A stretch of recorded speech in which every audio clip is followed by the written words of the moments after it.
Hi. Good evening. And welcome to this very special At the Movies, where we'll be taking a look at the life and career of one of the world's most successful directors, Peter Jackson. Tomorrow, his long-term project, King Kong, is being released in cinemas around the world. So before we hear from Kong's creator, Margaret, why don't you tell us about the creation? Why not? Well, what is the new King Kong like? The original was director, producer, co-writer Peter Jackson's favourite film, and he brings a fine knowledge of what made the 1933 version great. As a group of renegade filmmakers led by producer know just how different those images will be. Unemployed vaudeville performer Anne Darrow, Naomi Watts, has been hired at the last minute to replace the film's star, and the film's writer, Jack Driscoll, Adrian Brody, has been literally shanghaied to complete the screenplay on the voyage. He proves his mettle when Anne is sacrificed to the giant ape King Kong by the island's natives. At the heart of the film is the relationship that develops between Kong and Anne. The big ape literally falls in love with his captive. Through the magic of computer images, Depression-era New York has been amazingly recreated, both at the beginning and end of the film.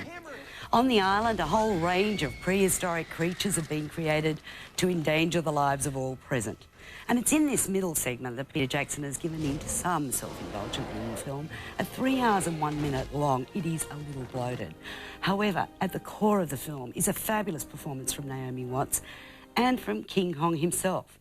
Andy Serkis provided performance reference for Kong, just as he did for Gollum in The Lord of the Rings.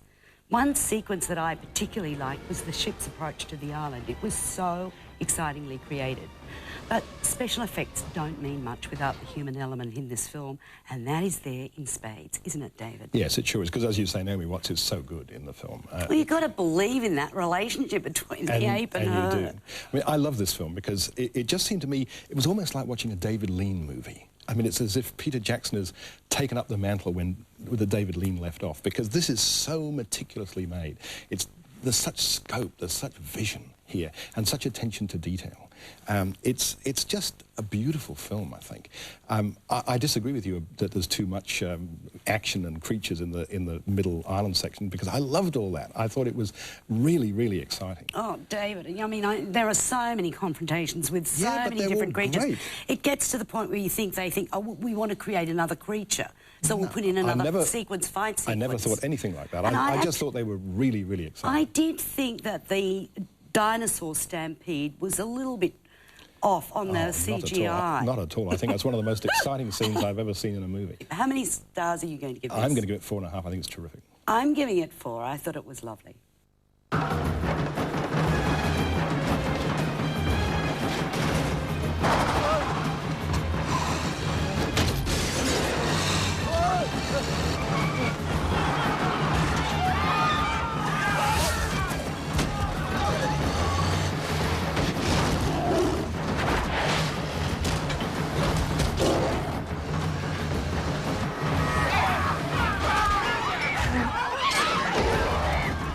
Earlier this year, David visited Peter Jackson at his studios, Park Road Post in Wellington, where Peter proudly showed off the fruits of his labour and spoke about his career, from low-budget splatter to The Lord of the Rings and beyond. So, Peter, tell me about this place. How long has it been open and working like that? Well, it's technically not really opened at all yet, but it is working. We mixed The Return of the King here, so that was getting on for 2 years ago. So in the 2 years since we've finished that movie, we've managed to complete the rest of the building, and it hasn't quite opened. We've still got one viewing theatre that we're finishing off, and I think the cafeteria is almost done. We're doing Kong, we've still all the post-production on Kong here. Is there an influence of The Shining here, maybe? Yeah, well, it sort of looks that way, doesn't it? It'd be a great film set. I'm expecting a ghost to emerge any moment. Yeah. Most of the fittings and lights and things came off eBay. While we were busy working on Lord of the Rings, we shopped on eBay. Fran would go on and I'd go on, and we'd find interesting door handles and lights and different fittings, and anything that we saw, we'd grab it, you know, and we just slowly stockpiled up this little sort of warehouse of fittings for this building, knowing that we were building and designing this building. So a lot of the stuff has sort of been cobbled together. This is the main mixing stage. There's actually 2 of them side by side.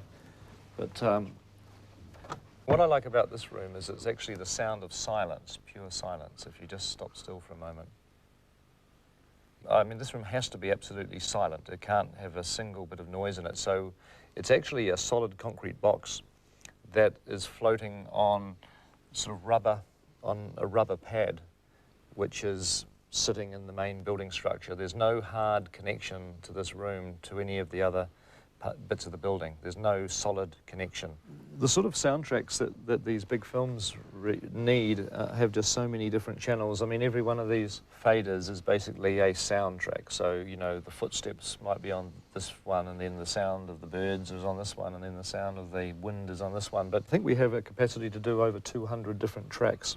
Great place to watch movies, too. Great place to watch movies, yeah. No, I got them to put chairs in the front, because there's always that time when you've mixed the movie and you want to just be able to watch it like you're a regular audience member, and you just want to be able to... So it's hard to sit there and watch it with all this space-age stuff here and actually think that you're in a theatre. So I had them put these seats in the front, so when we want to play it, we can just go down the front, sit there and pretend that we're in the multiplex and try to disassociate yourself from the job. And because it's very important to listen to the film as you would imagine other people are going to hear it.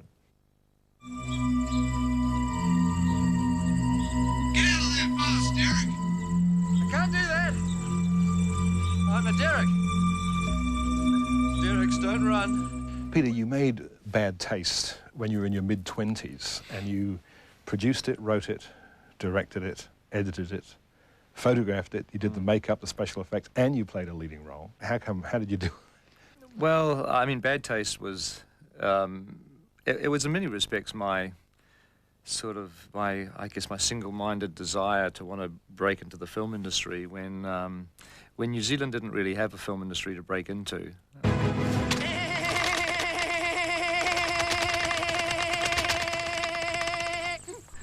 You know, it wasn't possible to do what you can do even today, which is to go to a film school and then to get a runner's job or a clapper loader or the traditional ways that you start out in the film industry. It just wasn't, that sort of opportunity wasn't around when I was leaving school.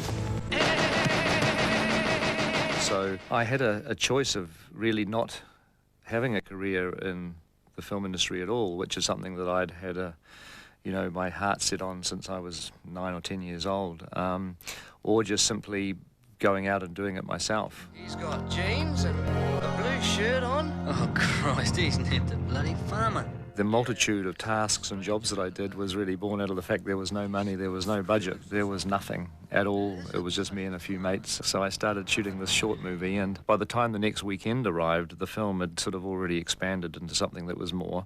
And then if you multiply that over the course of the 3 or 4 years that I was making it, the short film just kept getting longer and longer and longer as I put more and more kind of imagination into it, and it ended up being a feature film.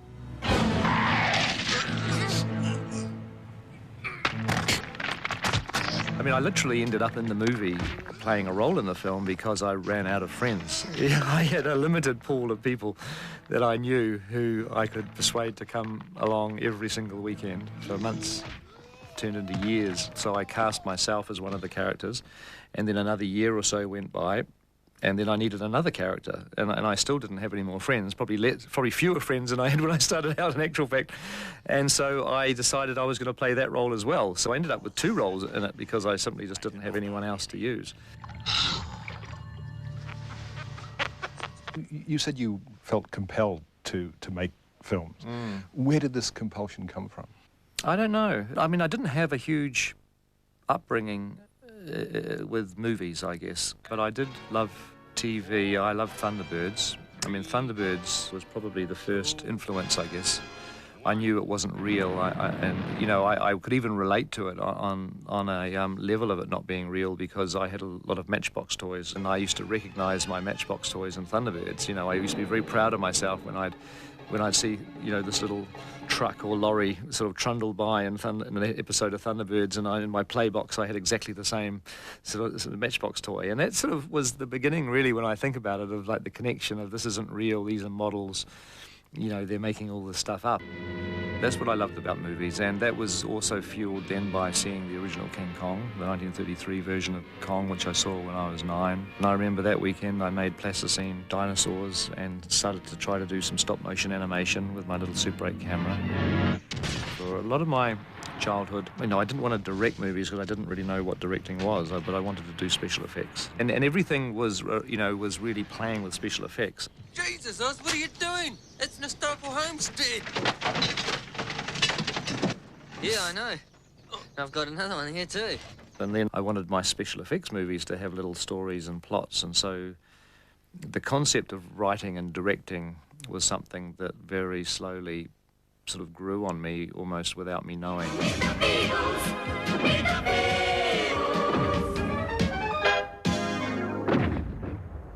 All right, you fat slag, move your ass!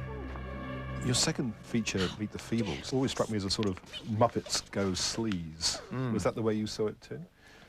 Well, yeah, I mean, a lot of people think it's parodying the Muppets, but it wasn't really designed to do that, because what we were really satirising we were satirising human behaviour. I was wondering if you would like to practice. Have you got any smack? Smack? Horse, liquid sky, skag, snow, coke, crack, methadone, benzodrine, pinky, sand pad, morning glory, nutmeg, blue minis, aspirin, ADOS, paracetamol, Vicks Vaporub. Was the Feebles the beginning of your collaboration with Fran?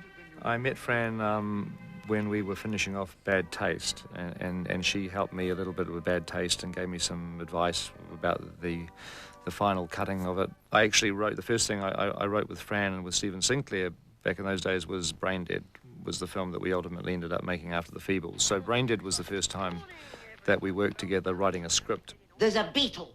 Hey? There, under the fridge. Horrid little creature scuttled right in front of me. I thought I told you to spray this house. The place is infested with vermin. I'll get onto it straight away, Mum. Were you influenced by people like George Romero and Sam Raimi? Oh, yep, completely. I mean, Braindead is nothing more than a zombie fan, you know, just going crazy wanting to make a zombie movie. You know, I'm a lot of the stuff that I do and continue to do really is based on just being a fan of certain things. Have you had any thoughts on the agenda for the annual meeting? Annual meeting. Stephen Sinclair, who co-wrote the script, he'd devised the story of Braindead as a stage play. Stephen was very focused on wanting to satirise New Zealand society, and he loved the idea of the dark events that are happening behind the drawn curtains. And, you know, in every house when the curtains are drawn, there's a story going on, and you never get to hear, you know, you get the public side of things, the happy, smiling, social activities, but really, you know, you peel that layer away and what darkness dwells in the suburbs. Yes, Christchurch, New Zealand city of the plains.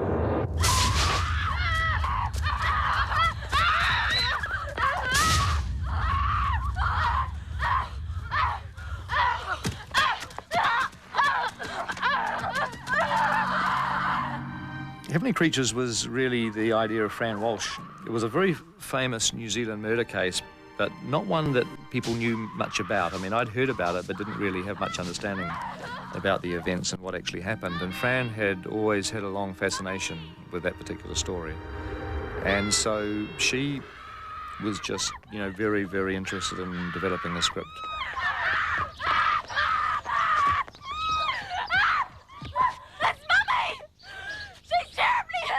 So I was dubious because I'm not really somebody that likes sort of grim, depressing films. And, you know, when you first hear about the story, it sounds grim and depressing. I just slowly got drawn into it, slowly got fascinated. We did a lot of research. The first sort of phase of Heavenly Creatures was really like being investigative journalists, you know, where we just read newspaper articles, we went into archives, we read lots of psychiatric reports, trial transcripts. We interviewed people, introduced ourselves to people who were involved in the events at the time. Half the people told us to, you know, bugger off, you know, don't want to talk about that, and the other half opened their doors to us, and quite a few people said, oh, well, I've never talked about this with anybody, but, you know, it felt almost... with a lot of people we were talking to, and some of them were very closely affected by the events of the murder, it felt like it was almost the right time for people to, you know, to finally talk about it with somebody. Yvonne hasn't been herself either. Locking herself away in a room, endlessly writing. My wife and I feel that the friendship is unhealthy. It was interesting. It was us trying to figure out what happened and then trying to present it in the movie in a way where we used conventions of cinema. I mean, we used, flashbacks, and we used fantasy sequences, and we used different devices that are movie devices, but we tried to do it in such a way to capture something of the spirit of Pauline and Juliet, the two girls, and also to somehow make it explain what was driving them towards this final act that they did. Oh my God, I don't believe this. This is not happening! We have got a poltergeist! Well, The Frighteners came about through a slightly odd circumstances. Is that we heard that Zemeckis was looking for a film that he would direct that was based on his Tales from the Crypt TV series, and we had this idea for a ghost story about a sort of a psychic con man who makes people believe he can see ghosts, and he actually can see ghosts, but he uses the ghosts to scare people so that he gets employment to help rid the people of ghosts. It was like a little twisty-turny con job. Yeah, and that was an idea that we'd had in our back pocket. I mean, we've got lots of different little ideas that think that, half the time you think they're never going to see the light of day, but we heard that Zemeckis was looking for a ghost story. He's alive! Ray, get me off! So we pitched the idea of our ghost story to him, and he liked it, and he said, sure, let's write the script. And so we wrote the script, and that was actually fun. It was fun not having the pressure of it being a film that we were going to make. It was simply, a script writing gig. Barrister. Dr. Linsky, I'm on my way. And then when we delivered the screenplay to him, he said, forget the Tales from the Crypt thing, he didn't want to do that anymore, or he was going off in a different direction with that, but he liked the script, that he wanted to make the movie, and then he said, well, do you want to make it? Mrs. Waterhouse! Whoa, damn! Yeah, man, this one did like poo-poo. Oh, get your way. Oh, man, they so little to do. The thing with The Frighteners that ended up being the biggest disappointment for us is that it was originally conceived as a Halloween movie, that The Frighteners was going to be released in that Halloween week, which is traditional in the States. That, that's when the sort of ghost movies come out. And then the Stallone movie Daylight got delayed. That they had a July slot for Daylight planned, and then that they were falling behind schedule and they weren't going to make their date, and so Daylight was delayed for 6 months, and so they decided to bring The Frighteners up from Halloween and to plonk it into the middle of summer. So that was ultimately our biggest frustration, because it never was and should never have been a summer movie. It would probably frighten you off. All common sense would have told me back in 1995, when The Lord of the Rings first sort of entered our minds, that if I'd known how long it was going to take and how hard it would be, it would have felt like an unachievable thing to do. Referring to Lord of the Rings as, an example of what we wanted to do. We should do something so-and-so like Lord of the Rings, or we should have, creatures like that thing in Lord of the Rings, or we should have a, big battle scene like in the Lord of the Rings. We kept always referring to this story. And eventually, after a few weeks of this, we sort of stopped and we said to ourselves, why don't we actually make an inquiry about Lord of the Rings? Eventually, after 18 months, so we're into 1997 now, in actual fact, Miramax got cold feet. The budget was climbing to heights that was more expensive than any, to get people to pay their money to go to the cinema and then disappoint them with something that's going to be like a chopped down. Because of this 18 months that we'd spent on the project, even though, Harvey owned the rights, he had some moral obligation to us to at least give us an opportunity to set the project up somewhere else at another studio. So Harvey gave us 4 weeks to shop the project around, to pitch the project to other studios. Where is it? They stole it from us. We went into a mad panic. We flew to Los Angeles. We tried to get meetings, and only 2 of them wanted to meet with us. You name any studio, and they all turned Lord of the Rings down. I mean, that's an interesting little thing that not many people know about. But everybody said no except for Polygram and New Line Cinema. We had our meeting at New Line, and Bob Shaye who's the guy that runs New Line, he wanted not 2 Lord of the Rings movies like we originally developed with Harvey and Miramax, but he wanted 3. He wanted to go back to the books as they were written and do 3 movies back to back. And we got to finally, in October 1999, finally got to start shooting. By the time I walked onto the first day of shooting Lord of the Rings, I hadn't been on a film set for 4 years. I was really prepared, though. I was a very well-prepared young director. 4 years of planning went into it.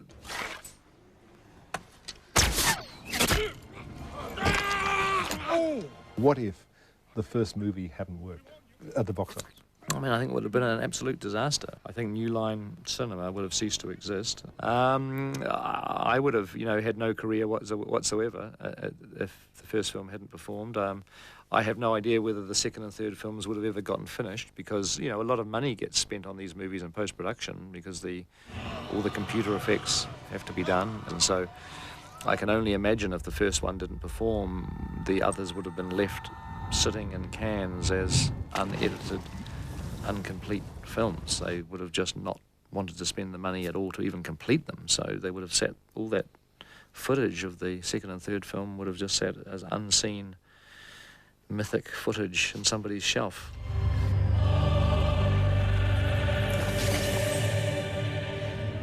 It's done. Yes, Mr. Frodo. It's over now. I was about 12 years old. I made a little puppet in a cardboard model of the Empire State Building, and I had my little King Kong, and I did some stop motion, and I abandoned the film pretty quickly. I realized at the age of 12 that doing a remake of King Kong was a little ambitious. Watching Lord of the Rings, and Universal came back to us and saying, remember that version of King Kong you were making for us, are you still interested in doing that? And we said, sure, yeah.